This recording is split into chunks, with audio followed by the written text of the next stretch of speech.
अब इन 12 भावनाओं में से वैराग्य परक भावनाओं के नाम बताइए।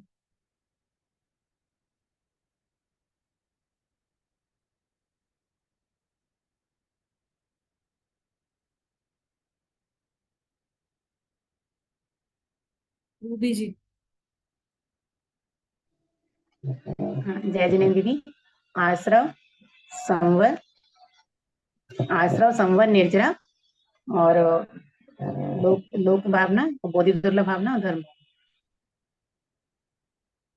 क्या है ये? ये वैराग्य परक।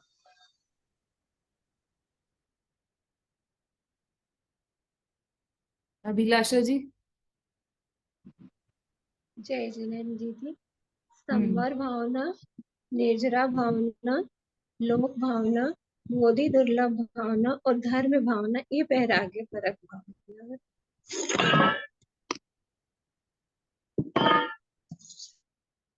समता जी। जय जिनेन्द्र दीदी। अनित्य, असरण, संसार, एकत, अनियत और ये एकत, असुचि, असुचि। ये वैराग्य। बिल्कुल ठीक। ये प्रथम 6 भावनाएं वैराग्य परक भावना है। बिल्कुल सही बताया समता जी आपने। और बात की 6 भावनाएं तत्व परक भावनाएं हैं। तत्व परक भावना का नाम बताइए निशा जी। जय जिनेन्द्र दीदी। आश्रय भावना, संभव भावना, निर्जरा भावना, बोधि दुर्लभ भावना, धर्म भावना और लोक भावना। ठीक है, बिल्कुल सही। ये इन 12 भावनाओं में से कौन सी भावना वैराग्य उत्पन्न कराने वाली है?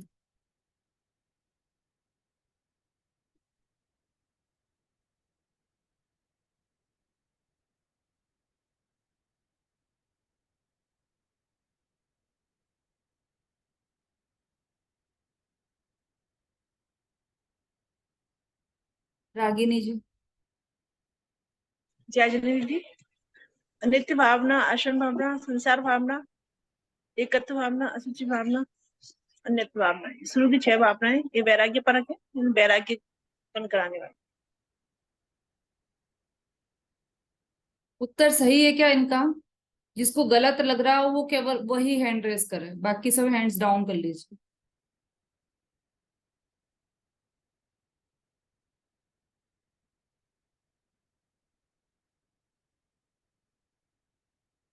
आरती जी।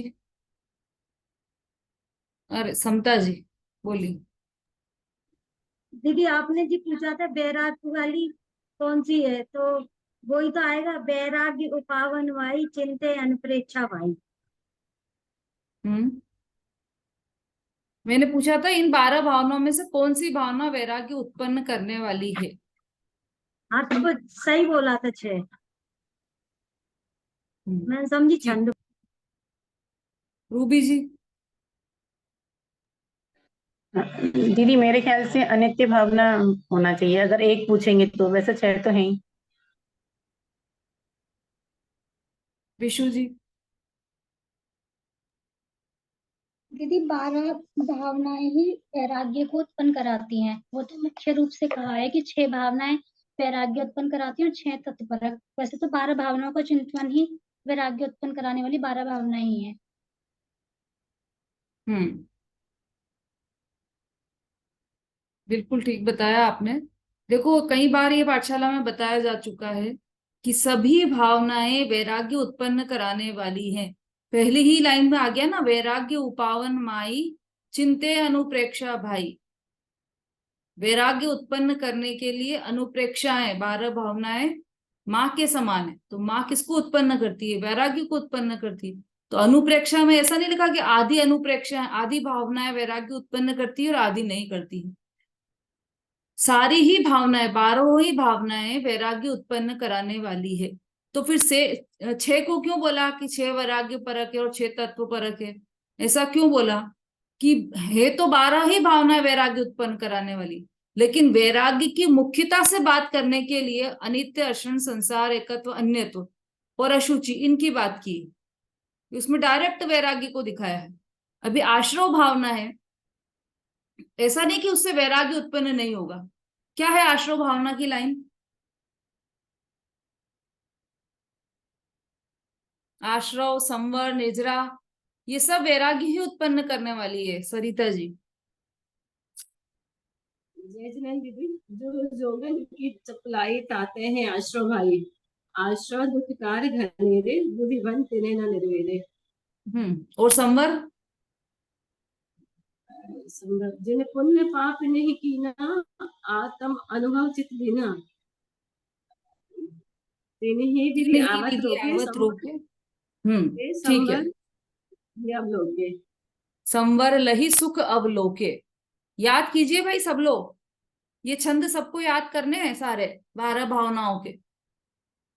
पूरे 12 भावना के छंद अच्छी तरह से याद होना चाहिए, क्योंकि एग्जाम में इस बार तो ये छंद भी आएंगे आपको, छंद की लाइनें भी आ सकती हैं, इसलिए आप सब याद कीजिए इन छंदों को और बिल्कुल उनके वर्ड्स बिल्कुल सही सही उच्चारण करके याद कीजिए।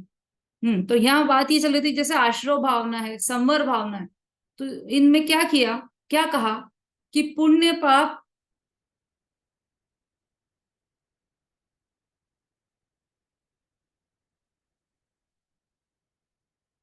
पुण्य पाप, पुण्य के परिणाम, पुण्य पुण्य भाव, पाप भाव, ये भी मेरे नहीं है। तो पुण्य और पाप भाव के अतिरिक्त तीसरा कौन सा परिणाम बचा?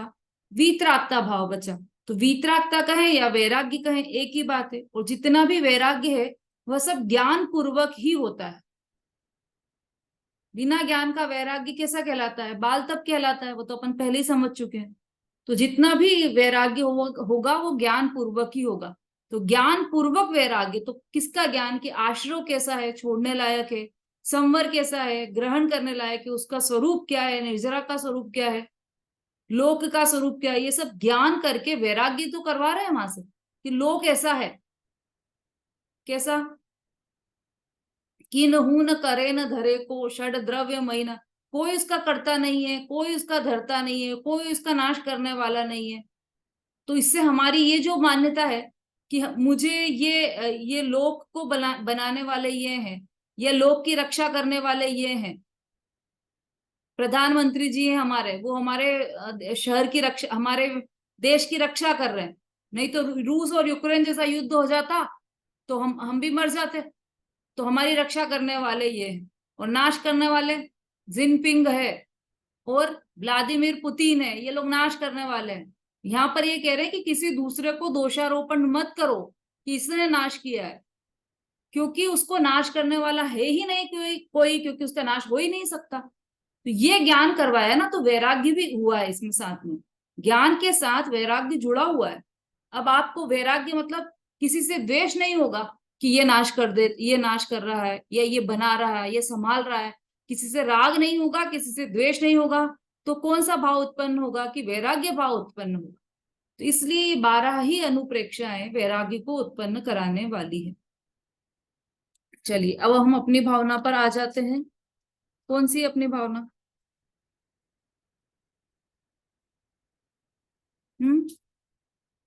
शोभा जी।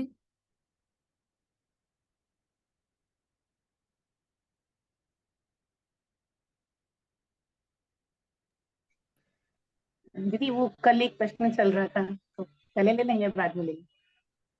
हाँ हाँ बोलिए, क्योंकि उस फिर अपन आगे बढ़ेंगे ना उसमें। वो कौन सी भावना से हाँ, संबंधित है आपका प्रश्न? अकाम निर्जरा से मंद कषाय से अकाम निर्जरा होती है ना? हमारा हमारा ये था कि मंद कषाय से अकाम निर्जरा होती है। और हम लोगों ने जब वो पढ़ा था प्रथम संवेग अनुकंपा आस्तिक, तो मंद कषाय जीवों को होता है सम्यक दर्शन से पहले, है ना? तो वो थोड़ा सा मुझे जानना था कि अकाम निर्जरा तो वहां पर भी होगी जब प्रथम संवेग अनुकंपा रहेगा। थोड़ा उस तरीके से चिंतन चल रहा था मेरा, तो आप थोड़ा क्लियर कर दीजिए। हाँ, प्रशम, संवेग, अनुकंपा और आस्तिक, ये सम्यक दर्शन के गुण बताए, साथ में चलने वाले। प्रशम का क्या अर्थ बताया? प्रशम का अर्थ बताया था आपने। ये साधर्मी जीवों के प्रति प्रीति होती है और देवशास्त्र गुरु में श्रद्धा होती है। और बिल्कुल मंद सही, कषाय बहुत तो है ही। बढ़िया। और संवेग का? संवेग का संवेग का भी आपने मतलब ये संवेग का था, सॉरी। साधर्मी जीव के प्रति प्रीति और पंच परमेष्टि की से भी प्रीति, संसार में से भय होना, धार्मिक कार्यों में उत्साह होना, ये संवेग का बताया। हाँ, और प्रशम का धार्मिक कार्यों में बताया उत्साह, ये अनंतानुबंधी। मेन मेन पॉइंट है संवेग के लिए। धार्मिक कार्यों में उत्साह, ये संवेग का मेन हाँ लक्षण है। और प्रशम का हाँ। मेन लक्षण है मंद कषाय रूप प्रशम का परिणाम। था, हाँ, अनंतानुबंधी कषाय के अंतपूर्वक शेष कषायों का अंशतः मंद होना। हाँ, देखो आपके प्रश्न का उत्तर आपने ही दे दिया है। कैसे वो मैं बताती हूँ अभी। आप अनुकंपा मतलब प्राणी मात्र पर दया करना। हाँ, ये प्रशम सब जीवों को संवेग होता है। अनुकंपा। और आस्तिक मतलब जैन धर्म में या जैन सिद्धांत में या सर्वज्ञ देव के कथन में आस्था रखना, वो आस्तिक हो गया। ठीक है, ये चार। तो ये चार सम्यक दृष्टि के जो 25 गुण है, या 25 जो 25 दोषों से रहित जो सम्यक तो होता है, उसके साथ में चलने वाले ये चार स्पेशल गुण होते हैं: प्रशम, अनुकंपा, संवेग और आस्तिक्य। अब प्रशम में आपने क्या बोला था, उसको फिर से बोलिए। प्रशम में अनंतानुबंधी कषाय कषाय के अंतपूर्वक शेष कषायों का अंशतः मंद हो जाना। हम्म, देखो प्रशम, जो प्रशम गुण है वह कब उत्पन्न हुआ? कि जब अनंतानुबंधी कषाय का अभाव हो गया, और अगली लाइन क्या बोली आपने, शेष कषायों का मंद होना, हाँ, अंशतः मंद होना। अंशतः मंद होना। तो अनंतानुबंधी का तो पूरा अभाव हो गया, और शेष कषायों का अंशतः मंद हो गया। अज्ञानी जीव के क्या हुआ? अनंतानुबंधी तो है ही अनंतानुबंधी कषाय का अभाव हुआ कि नहीं हुआ? नहीं हुआ। नहीं हुआ। अब इसमें अपना दिमाग लगाओ कि अकाम निर्जरा यदि दोनों ने की है, तो दोनों के अकाम निर्जरा में अंतर क्या है? कि इसकी जो ज्ञानी की जो अकाम निर्जरा है, वह अनंतानुबंधी का तो कषाय का तो पूरा ही अभाव हो गया है, पूरा अभाव हो गया। तो वो उस संबंधी तो बंद ही नहीं हो रहा ना, उसको तो निर्जरा ही निर्जरा हो रही है अनंतानुबंधी संबंधी। ठीक।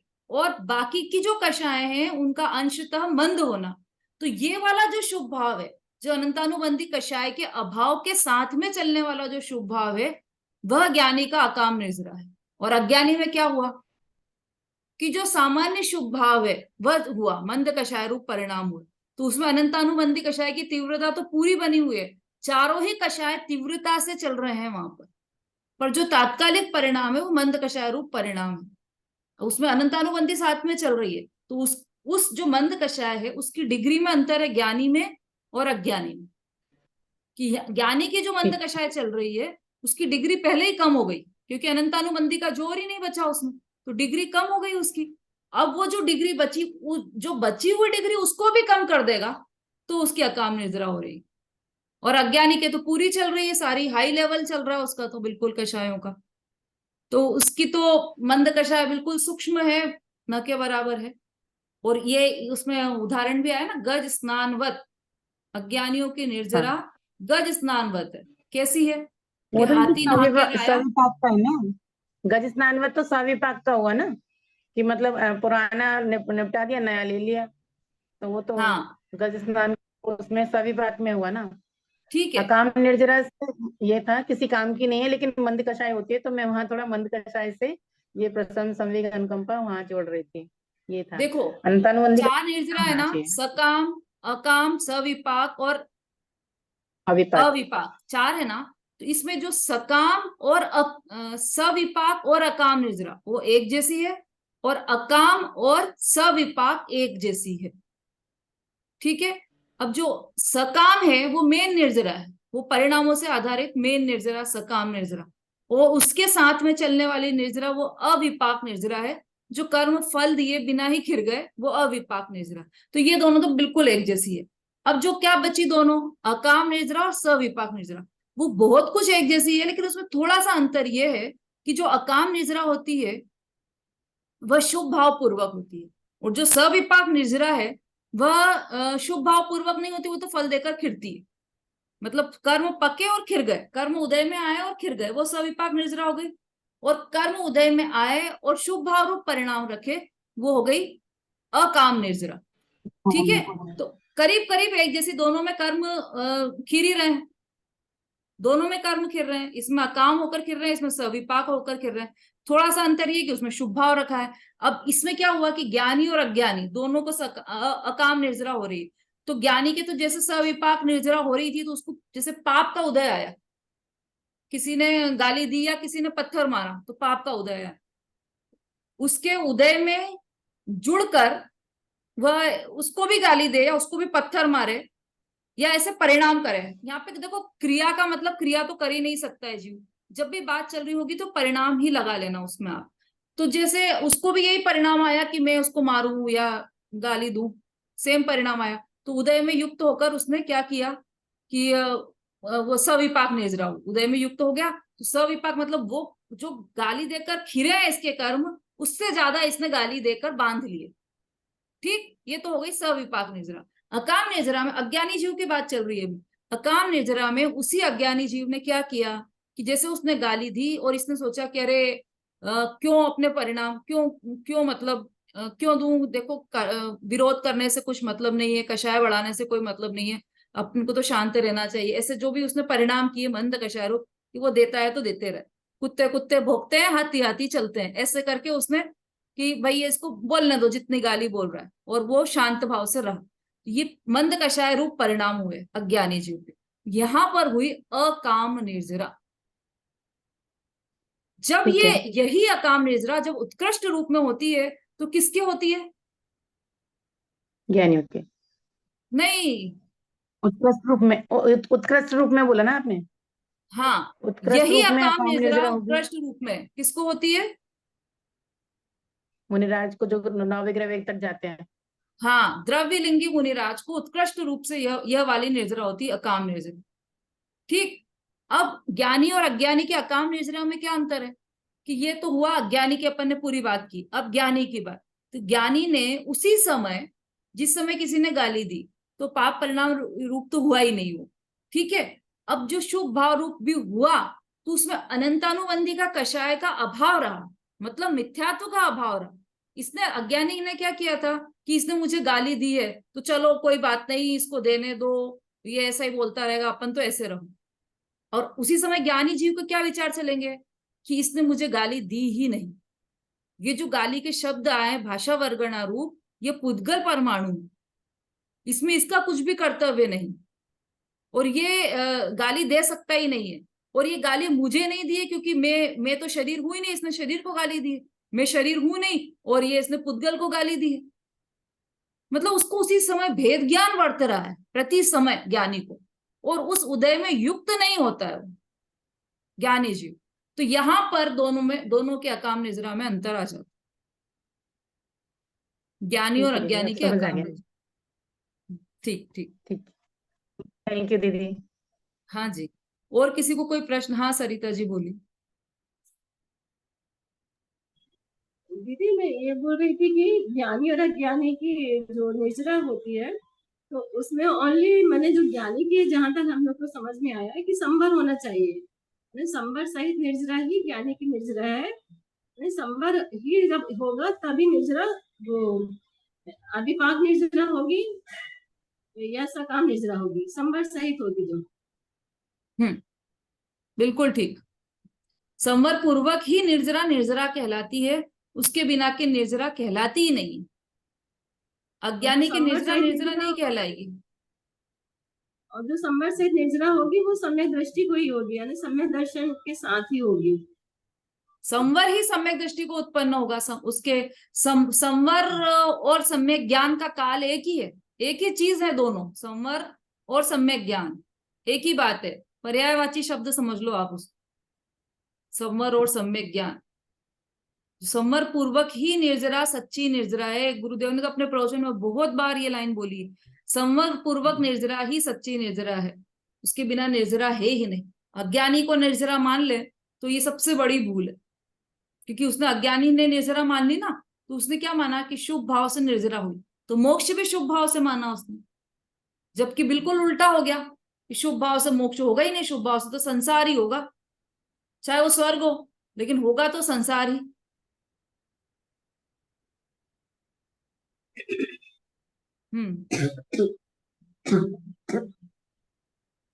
हाँ बीना जी, कोई प्रश्न है आपका? हाँ दीदी, ये वैसे बहुत क्लियर हो गया आज कि वही फर्क क्या है। फर्क यही है कि वही उसके अंदर में जो है भेद विज्ञान नहीं हुआ, कि मैं आत्मा हूँ और ये सब मेरे नहीं है, चाहे क्रोध है, चाहे कर्म का उदय है, चाहे इसने गाली दी है, ये आज क्लियर अच्छी तरह से हो गया कि फर्क क्या है ज्ञानी में और अज्ञानी में। पूरा फर्क ये जो जैन दर्शन है ना, यहाँ पर बाहर से कुछ भी फर्क ही नहीं पड़ता। अंदर में क्या चल रहा है, परिणाम कैसे हैं, अभिप्राय क्या है, उसका फर्क पड़ता है। 3 चीजें होती है, क्रिया, परिणाम और अभिप्राय। इसका भी एक किताब निकली है, अभय जी हैं देवलाली वाले, उनकी यह किताब है, जरूर पढ़ना चाहिए। क्रिया का फल कितना, परिणाम का फल कितना और अभिप्राय का फल कितना। क्रिया का फल तो 0 है, 0। परिणाम का फल 90% और अभिप्राय का फल 100%। उसका पूरा तर्क सहित उसमें विश्लेषण किया है। शॉर्ट में आप इतना समझ लो कि जैसे कोई 3 लोग खड़े हैं सड़क पर और तीनों प्लानिंग कर रहे हैं कि आज यहाँ से प्राइम मिनिस्टर की रैली निकलने वाली है। तो ऐसा करना कि तुम तो जाकर आगे खड़े होना, मैं जाकर पीछे खड़ा होऊंगा और तुम बंदूक लेकर जाना और सामने से उन पर, साइड से उन पर बंदूक चलाना। तीनों प्लानिंग कर रहे हैं। अब उधर से पुलिस निकली और पुलिस के कान में ये बात पड़ गई, तो क्या होगा?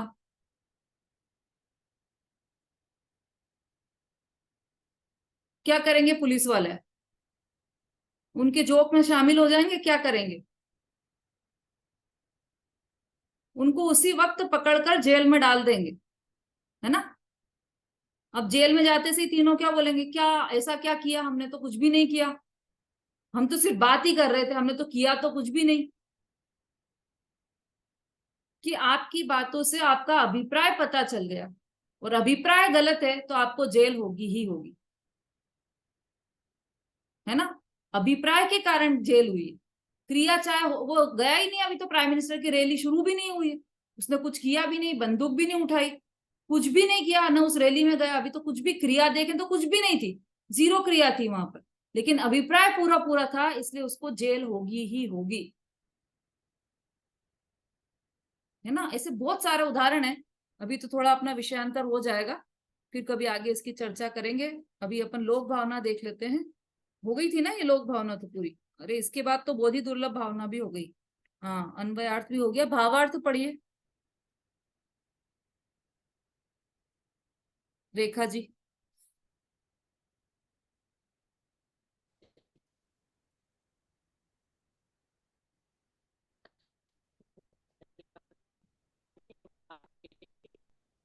आज फिर आवाज गुल हो गई है आपकी।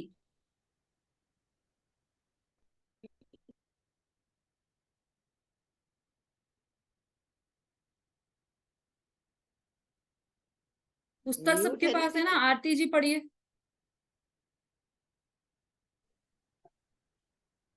भावार्थ। मिथ्या दृष्टि जीव मंद कसाई के कारण अनेक बार ग्रेव्य तक उत्पन्न होकर ऐमिंद्र पद को प्राप्त हुआ है, परंतु उसने एक बार भी सम्यक ज्ञान प्राप्त नहीं किया, क्योंकि सम्यक ज्ञान प्राप्त करना वह अपूर्व है। उसे तो स्वोन्मुखता के अनंत पुरुषार्थ द्वारा ही प्राप्त किया जा सकता है, और ऐसा होने पर विपरीत अभिप्राय आदि दोषों का अभाव होता है। सम्यक दर्शन ज्ञान आत्मा के आश्रय से ही होते हैं, पुण्य से, शुभ राग से, जड़ कर्मादि से नहीं होते। इस जीव ने बाह्य संयोग गति के लौकिक पद अनंत बार प्राप्त किए हैं, किंतु निज आत्मा का यथार्थ स्वरूप स्वानुभव द्वारा प्रत्यक्ष करके उसे कभी नहीं समझा, इसलिए उसकी प्राप्ति अपूर्व है। बोधि अर्थात निश्चय ज्ञान चारित्र की एकता, उस बोधि की प्राप्ति प्रत्येक जीव को करना चाहिए। सम्यक दृष्टि जीव स्व सन्मुखता पूर्वक ऐसा चिंतन करता है और अपनी बोधि और शुद्धि की वृद्धि का बारंबार अभ्यास करता है। यह बोधि दुर्लभ भावना है। बोधि दुर्लभ भावना बहुत ही सुंदर भावना है। ये 12 भावनाओं में से 11वें नंबर की भावना है ये बोधि दुर्लभ भावना। देखिए, मिथ्या दृष्टि जीव, अनादि का मिथ्या दृष्टि जीव मंद कषाय के कारण, मतलब राग की मंदता, कैसे? दया, दान, इनका पालन करना, क्षमा, ब्रह्मचर्य इत्यादि का पालन करना, ऐसी मंद कषाय के कारण अनेक बार ग्रेवेयक तक पैदा हुआ। मतलब अनंत बार 9वें ग्रेवेयक तक, जहां पर स्वर्ग है, वहां अनंत बार उत्पन्न हुआ। अहमिंद्र पद को प्राप्त हुआ है। अहमिंद्र, अहम इंद्र, मतलब वहां पर सभी देव जितने भी हैं 9वें ग्रेवेयक में, सभी देव अहमिंद्र हैं। मतलब सबके सब देव एक समान है, कोई राजा और कोई प्रजा ऐसा नहीं है वहां पर। सभी देव की रिद्धि समान है, सिद्धि समान है, ऐसा। तो ऐसे अहमिंद्र पद को अनंत बार प्राप्त हुआ, परंतु उसने एक बार भी सम्यक ज्ञान प्राप्त नहीं किया। एक बार भी अर्थात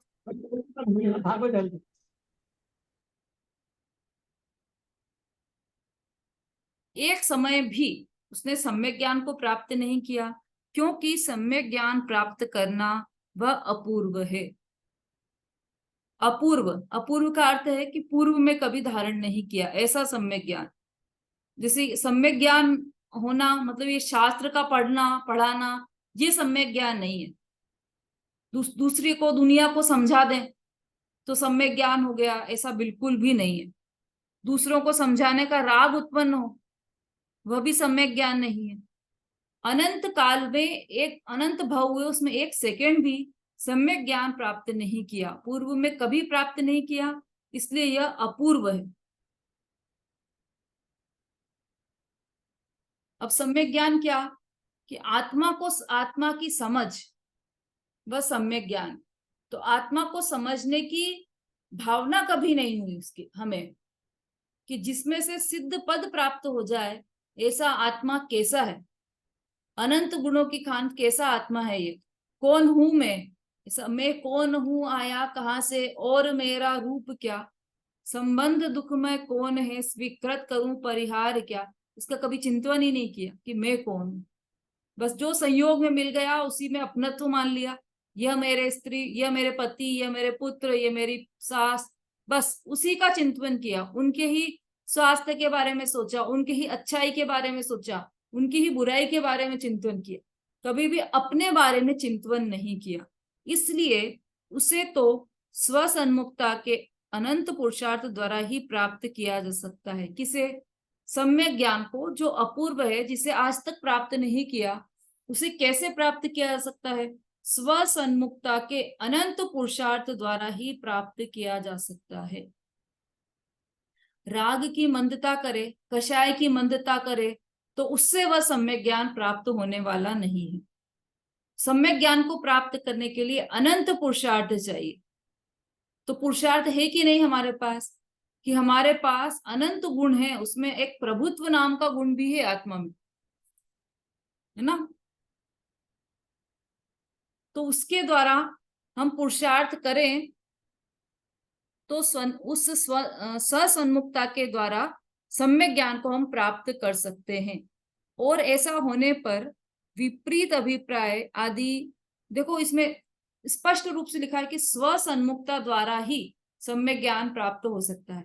इसका मतलब राग के द्वारा प्राप्त नहीं होगा, निमित्त के द्वारा प्राप्त नहीं होगा। हमें लगता है देवशास्त्र गुरु मिले तो ही हमें सम्यक ज्ञान प्राप्त होगा, तो ऐसा नहीं है।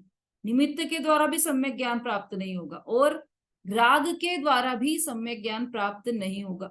कि शुभ भाव से राग किया, देवशास्त्र गुरु के प्रति राग किया, जिनवाणी के प्रति राग किया, तो उस राग से सम्यक ज्ञान हो जाए, ऐसा नहीं होता।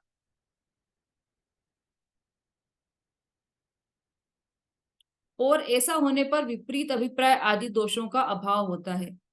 अनादि से जो मान्यता चली आ रही है कैसी मान्यता कि राग मंद होवे तो धर्म होता है, ऐसी मान्यता चली आ रही।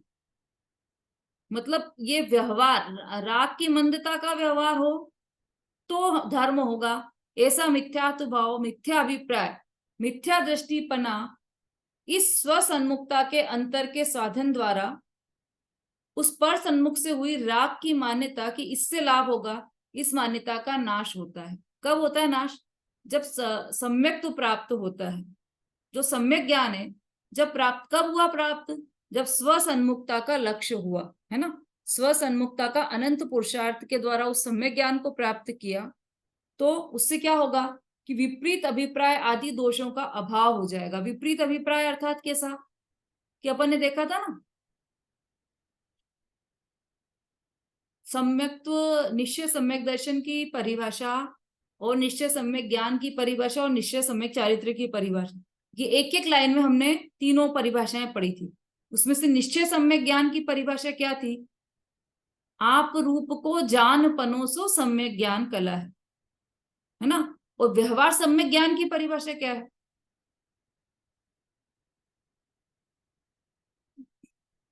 ध्यान है किसी को? लाइन है?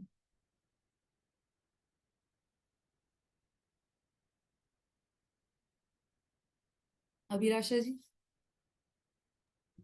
ताते दिन भर कथित तत्व अभ्यास करिए, संशय विभ्रम मोह त्याग आप लख लीजिए। शायद यही होना चाहिए। हाँ हाँ, उसमें ये तीनों आई है ना, संशय विभ्रम अनध्यवसाय, ये वाली बात तो सही है, लेकिन वो है ना, देखो, एकांतवाद दूषित समस्त विषयादिक पोषक अप्रशस्त कपिलादि रचित श्रुत को अभ्यास हुआ तो बोध बहु देने। हाँ, इसको है ना, उस लाइन को ठीक करके याद करना पड़ेगा। वो मैंने उस दिन भी बोला था, कपिल आदि रचित श्रुत को अभ्यास नहीं है, वो रागी कुमति निकृत श्रुताभ्यास, ऐसा लेना उसको। क्योंकि कपिल तो एक, क्योंकि उस समय जिस समय दौलत राम जी ने ये रचना की थी ना, तो कपिलवादी मतलब कपिल धर्म ज्यादा मुख्य था उस समय, इसलिए वो एक शब्द लिखा है उन्होंने। लेकिन ये सिर्फ एक ही धर्म नहीं है, किसी भी रागी के द्वारा, किसी भी कुमति के द्वारा लिखा गया शास्त्र, वो सब ही कुशास्त्र है। ये कुशास्त्र की परिभाषा में था शायद, कौन से छंद में आया है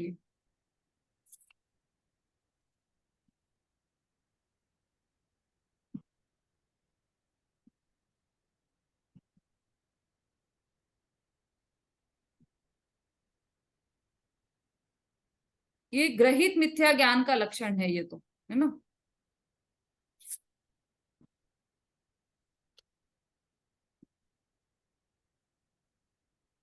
और अग्रहित मिथ्या ज्ञान में तो सिर्फ ये लिया है, या ही प्रतीति जुत कचुक ज्ञान। और या ही प्रतीति मतलब 7 तत्वों की जो प्रतीति है विपरीत श्रद्धान, वो विपरीत श्रद्धान के साथ का जितना भी ज्ञान है वो सब मिथ्या ज्ञान। अब इससे अपोजिट कर लो तो सम्यक ज्ञान हो जाएगा, कि 7 तत्वों की सच्ची प्रतीति हो तो वो सम्यक ज्ञान हो गया। उस सम्यक ज्ञान में विपरीत अभिप्राय आदि दोषों का अभाव होता है, संशय विभ्रम और विमोह, संशय विपर्य और अनध्यवसाय, इन विपरीत अभिप्राय आदि दोषों का अभाव होता है। ये भी चर्चा हमारी चल चुकी है, संशय विभ्रम और अनध्यवसाय क्या है ये। कौन बताएगा अनध्यवसाय क्या है? रूबी जी। कुछ भी निर्धार सहित ज्ञान, कुछ भी ज्ञान, निर्धार रहित ज्ञान कुछ भी हो, सोना है चांदी होगा, निर्धार से संशय मतलब 2 कोटि में से एक कोटि में सिर्फ अनध्यवसाय